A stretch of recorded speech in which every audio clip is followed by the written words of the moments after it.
ก็สบายดีอ่าตอนเช้าเนาะมื้อนี้เฮาก็สิมา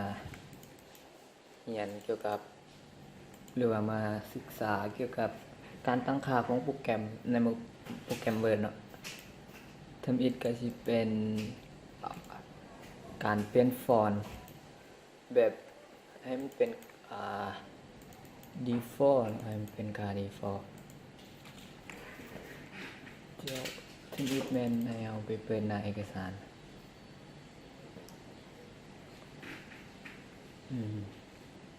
มาเหมือนอันอยู่เลยโอเคทำอิฐแม่นให้เอาไปเปิดหน้าเอกสารเนาะโอเคแล้วให้เอาไปที่หน้าโฮมเนาะเอาไปที่หน้าโฮมมันจะมีนี่เฮาสิสังเกตเบิ่งตัวนี้ฟอนต์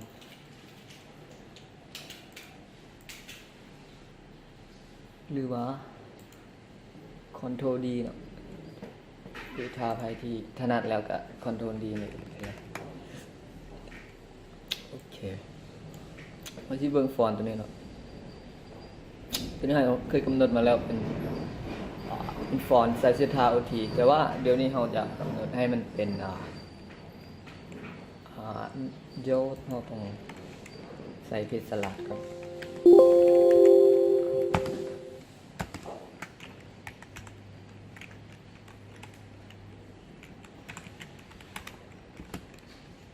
โอเคอันนี้ก็น่าจะ copy ผ่านไปเลยนะโอเคแล้วให้เรากดคำว่า set as default เนาะตัวนี้ก็คือเป็นความหมายแบบว่าให้เรากำหนดให้มันเป็นค่า default ของมันเลยนะโอเคเสร็จมันโปรแกรมมันถามว่าเจ้าต้องการอาจจะบันทึกให้เป็นเพียงเอกสารตัวนี้หรือเราจะบันทึกทั้งหมดในเอกสารให้เราคลิกมาคำที่ว่า all document คลิกคำว่าโอเคเปิดมันก็สิได้มาให้เราเป็นแบบนี้โอเคแล้วก็เห็นสีพิมพ์เนาะตัวอย่างการปะ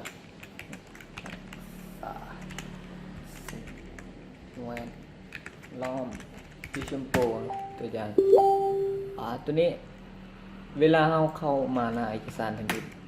เดี๋ยวสิออกจากเอกสารหรือว่าเปิดหน้าเอกสารใหม่ก็จะปิดเอกสารนี้นะแล้วอยากรู้ว่ามันเป็นค่า default หรือว่าค่าเริ่มต้นของมันบ่เดี๋ยวเราสังเกตเบิ่งตัวนี้นะแล้วเราก็สามารถพิมพ์ไปได้เลยโอเคมันก็สิได้อยู่เป็นค่า default ที่เป็นฟอนต์เพชรสลัด OT โอเคเป็นไผที่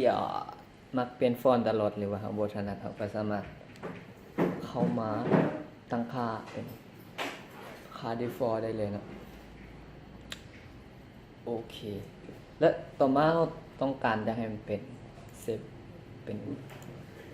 ออโต้เนาะหลายคนอาจจะมีปัญหาในเรื่องของไฟดับหรือว่าแบตเบิดไวแบบลืมเซฟนะเราต้องมากำหนดเป็นค่าออโต้ก็คือเราต้องอย่าลืมไปบันทึกไฟล์ของเรากันเนาะอยู่ในเฮาที่ใช้การปกป้องรักษาสิ่งแวดล้อมจะเซฟไว้ใน 2D นะเซฟไว้ใน 2D โอเคแล้วก็เฮาจะไปตั้งค่ามันให้มันเป็น default อันนี้เป็นเวอร์ชัน2019นะหลายคนอาจจะบ่คือกันถ้าบ่คือกันก็บ่เข้าใจก็สามารถสอบถามได้นะครับไปที่ all command คลิกข้างๆนี้เนาะ all command แล้วคลิกคำว่า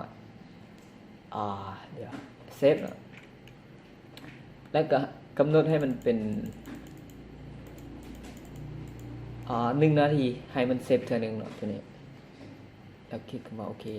แล้วมันจะเซฟให้เราทุกๆ1 นาทีมันจะเซฟออโต้ให้เราเมื่อเราต้องการที่จะเซฟมันจะเซฟให้เราแบบออโต้เลยอันนี้เวลามีไฟดับไฟฟ้าฝนตกอย่างต่างๆที่เกิดสะดุดคอมมีปัญหา หรือว่าหมู่คนอื่นมาเตะปลั๊กไฟมันก็คอมเฮาก็จะมีเอกสารของเฮาที่เฮาพิมพ์ไว้นะโอเคแล้วก็ต่อมาเป็นการเปลี่ยนหัวหน่วยการเปลี่ยนหัวหน่วยนี่เป็นการเราต้องมาคลิกตรงนี้นะคลิกเก่านะหัวหน่วยคลิกคำว่าคลิก access to customize คลิก access toolbar แล้วก็มาที่ more command แล้วก็ไปที่ advanced นะมาแล้วก็เลือกเลื่อนลงคำว่าdisplay content นะเดี๋ยวเลื่อนลงเลยก็จะเห็นคำว่าdisplay เนาะ display ก็จะเปลี่ยนให้มันเป็นแล้วแต่นะแล้วแต่ความสะดวกคนที่ลึงนิ้วก็จะพิมพ์เจ้านิ้วก็ได้นะแล้วคนที่ลิมลึงเซนเตอร์เมตรหรือว่าซังติเมตรก็เลือกได้แล้วก็มิลลิเมตรหรือพอยต์อย่างต่างๆแต่อยู่นี่กับเจ้าสิเลือกเซนเตอร์เมตรซังติเมตรหรือว่าภาษาลาวก็จะบอกอย่างนั้น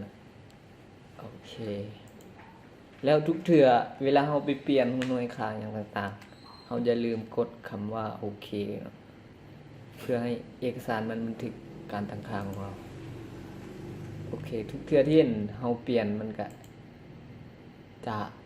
กำหนดให้เราเป็นนี่นะเป็นเซนติเมตรซังติเมตร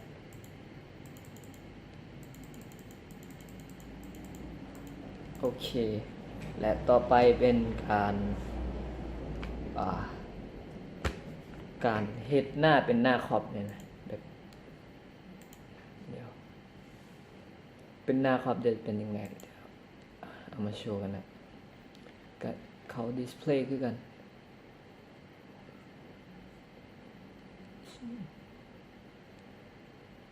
โชว์พิกเชลdisable เดี๋ยวโอเคเห็นแล้วเราจะมาโชว์เทคมาร์กเทคขอบมาร์กให้มันเป็นแบบหน้าขอบเดี๋ยวเป็นแบบไรนี่มันก็สิเป็นหน้าแบบนี้เนาะเป็นแบบสี่เหลี่ยมบรรทัดแบบนี้โอเคเวลาเราเข้าหน้าอื่นมันก็จะเป็นคือเก่านะโอเคถ้าเราบ่ต้องการเราก็คลิกออกคำมันคือเก่าแล้วก็ไปที่advanced แล้วก็เลือกเอาออกนะตัวนี้โอเคคลิกโอเคมันก็สิออกให้เราต่อไปเป็นการลบเอกสารเนาะตัวนี้หลายคนอาจสิบ่ตัวอย่างบ่ต้องการหน้านี้มันก็สิแบบเราอยากลบมันก็บ่ฮู้สิลบอันไหนครับก็ไปที่วิวแล้วก็พิมพ์ตัวนี้เลือกคำว่า navigation pane show แล้วก็มันจะมี navigationโชว์ให้เราทางด้านซ้ายมือเดี๋ยวเราต้องเปลี่ยนโหมดเอกสารก่อน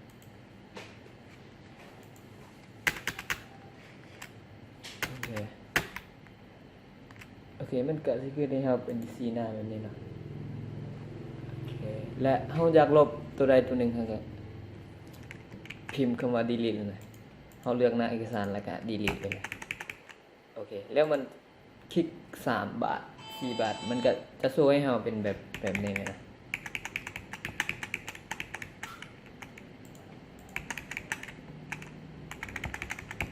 โอเค